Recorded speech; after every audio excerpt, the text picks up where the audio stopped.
मेरा नाम राहुल है। आज हम बात करने वाले हैं यूरोप के बारे में। इससे पहले हमने यूएसए का रिलेशन देख लिया है, यूरोप का अब देखना बाकी है। रिसेंटली 15 इंडियन यूरोपियन समिट हुई है जो वर्चुअली हुई है ऑब्वियसली। तो यूरोपियन यूनियन इम्पोर्टेंट है इंडिया के लिए, और यूरोप में बड़े सारी कंट्रीज़ आती है जैसे आयरलैंड हो गया, Portugal, Spain, Luxembourg, France, Italy, Croatia, Slovenia, Malta, Greece, Cyprus, Austria, Hungary, Slovakia, Estonia, Finland, Netherland और भी बड़ी सारी कंट्रीज़। तो यूरोपियन यूनियन इम्पोर्टेंट इसलिए है न्यूज़ में क्योंकि पहले तो ईयू के बारे में समझ लेते हैं। यूरोपियन यूनियन ये इकोनॉमिक और पॉलिटिकल यूनियन है जिसमें 27 कंट्रीज़ आते हैं। ये अलाउ करते हैं फ्री ट्रेड और फ्री मूवमेंट लोगों का, और यहाँ पे बड़ी सारी चीज़ें आती है जैसे ट्रेड आता है, वर्क आता है, वो आराम से कर सकते हैं किसी भी कंट्री में। जो लिस्बन ट्रीटी का है वो प्रोवाइड करता है एग्जिट मेंबर कंट्रीज़ पे, ताकि उनको कभी भी लगे यूरोपियन यूनियन से अगर बर्डन हो तो निकल सकते हैं। जो भी अगर आ रहा है यूरोपियन यूनियन से उन्हें नेगोशिएट करना पड़ेगा, सेटलमेंट डील होगी यूरोपियन यूनियन के साथ। इनकी खुद की करेंसी होती है यूरो, और यहाँ पे 19 मेंबर्स के पास खुद का एक पार्लियामेंट है, मतलब एक कॉमन पार्लियामेंट समझ लीजिए, और बड़े सारे चीज़ें। यूके ने ज्वाइन करा था 1973 में। ओवरव्यू क्या है इंडिया यूरोपियन यूनियन रिलेशन, ये इंपॉर्टेंट है मेंस के पर्सपेक्टिव से। यूरोपियन यूनियन ने एफटीए साइन कर रखा है वियतनाम के साथ, तो वियतनाम नेशनल असेंबली ने रेटिफाई कर रखा है European union Vietnam free trade agreement, European union Vietnam investment protection agreement जो उसको इफेक्ट लाता है। EVFTA सेकेंड है after like UK, EU and ASEAN country after Singapore. मतलब आप समझ लीजिए कि सिंगापुर के बाद वियतनाम ऐसी कंट्री है, और आसियान तो ब्लॉक आपको पता ही है। तो ये अबॉलिश करती है 99% जो कस्टम ड्यूटीज़ होती है, एलिमिनेट करती है बड़े सारे बैरियर्स जो कार्स के लिए होते हैं, मशीन मेडिसिन के लिए होते हैं, और मार्केट जो देती है ये ऑब्वियसली यूरोपियन और वियतनाम कंपनीज के लिए। जो फर्स्ट FTA था साइन हुआ था कोरोना वायरस के बाद, जब वो आउटब्रेक हो गया था, ताकि जो सप्लाई चेन है वो ठीक हो जाए, डिस्टर्ब हो गया था। क्योंकि यहाँ पे EVIPA एक फ्री ट्रेड एग्रीमेंट है जो यूरोपियन यूनियन और वियतनाम के बीच में साइन हुआ था। प्रोटेक्ट करता है इन्वेस्टर्स और इन्वेस्टमेंट जो होस्ट कंट्रीज में होती है। इंडिया क्लोजली compete कर रहा है वियतनाम के साथ। वियतनाम ने साइन कर रखा है FTA, और इंडिया को यहाँ पे फेस करना पड़ रहा है मेजर इम्पैक्ट कुछ सेगमेंट में। मोबिलाइज योर सिटी प्रोग्राम ये इम्पोर्टेंट है। MYC एक इंटरनेशनल इनिशिएटिव है जो सपोर्ट करता है फ्रांस जर्मन गवर्नमेंट को कि वो लॉन्च करे 21st कॉन्फ्रेंस ऑफ पार्टीज जो मीट करती है दिसंबर 2015 में।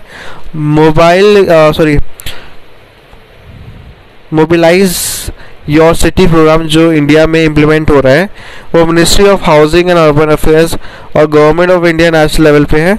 कौन से स्टेक होल्डर्स है यहाँ पे? Ahmedabad municipal corporation, Kochi municipal corporation, Nagpur smart and sustainable development contribute करते हैं इम्प्लीमेंटेशन प्रोग्राम का सिटी लेवल पे।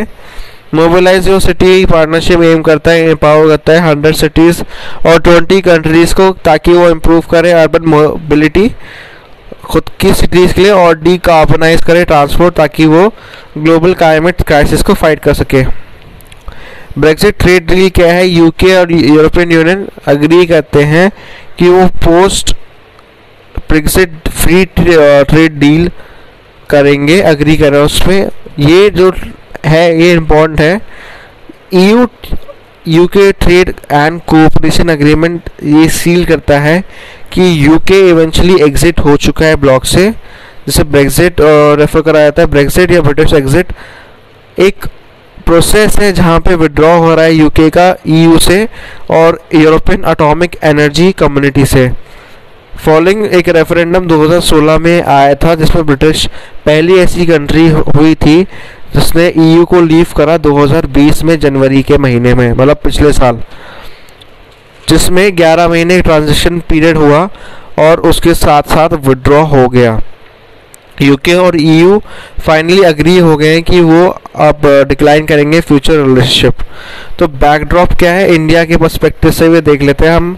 इंडिया ईयू रिलेशन जो है 1960s में सेटअप हुए थे और ये इंडिया फर्स्ट कंट्री था जो जिसने डिप्लोमेटिक रिलेशन सेटअप करे थे यूरोपियन इकोनॉमिक कम्युनिटी। ये सबसे पहले अगर आपको मार्शल प्लान, आपने पॉलिटी पढ़ा है, पॉलिटिकल साइंस पढ़ा है, तो आपको पता होगा मार्शल प्लान क्या था, जिसमें यूएस ने एड करा था ईयू को और फिर कैसे उनकी हिस्ट्री बनी थी, उसमें एक यूरोपियन इकोनॉमिक कम्युनिटी बनी थी। तो उस टाइम पे इंडिया ने कर लिया था। फर्स्ट ईयू समिट जो हुई थी वो 2000 में हुई थी। 2004 में रिलेशनशिप जो था अपग्रेड हो गया था स्ट्रैटेजिक पार्टनरशिप पे। इकोनॉमिक और कमर्शियल रिलेशन में क्या है, यूरोपियन यूनियन एक ब्लॉक है जो इंडिया का लार्जेस्ट ट्रेडिंग पार्टनर है, जिसकी नेट वर्थ है 80 बिलियन वर्थ है 2019 का डेटा के हिसाब से, जो कि 11.1% है इंडिया का टोटल ट्रेड। डिफेंस और सिक्योरिटी कोऑपरेशन में क्या है, इंफॉर्मेशन फ्यूजन सेंटर है इंडियन ओशन रीजन में न्यू दिल्ली में, IFCIOR ये रिसेंटली लिंकअप करा है मैरीटाइम सिक्योरिटी सेंटर पे, और हॉर्न ऑफ अफ्रीका MSCHOA जो कि इस्टेब्लिश करा गया है EU नेवल फोर्स के द्वारा। यहाँ पे कोऑपरेशन है साइंस एंड टेक्नोलॉजी पे। EU सपोर्ट कर रहा है mobilise your city programme India में, और करंटली 3 पायलट सिटीज़ हैं जो रिड्यूस कर रहे हैं urban transport green house gas emission. India European union जो है एनर्जी पैनल सेटअप कर रहे हैं, 2005 से ही सेटअप करा था, जो कोऑपरेट करते हैं एनर्जी सिक्योरिटी पे। और यहाँ पे बड़े सारे फोरम है जैसे EU India clean energy cooperation, EU India Europe water partnership. Peoples to peoples relation क्या है, यहाँ पे साइन जो हुआ है वो हॉरिजॉन्टली अग्रीमेंट साइन हुआ है सिविल एविएशन में, जो 2018 में है, ताकि वो बायलैटरल ट्रैवल टूरिज्म कर पाए। दोनों साइड्स लिंक्ड है कॉमन एजेंडा और मिटिगेशन मोबिलिटी में, जो कि 2016 में फ्रेमवर्क के बारे में बात करें कोऑपरेशन और माइग्रेशन।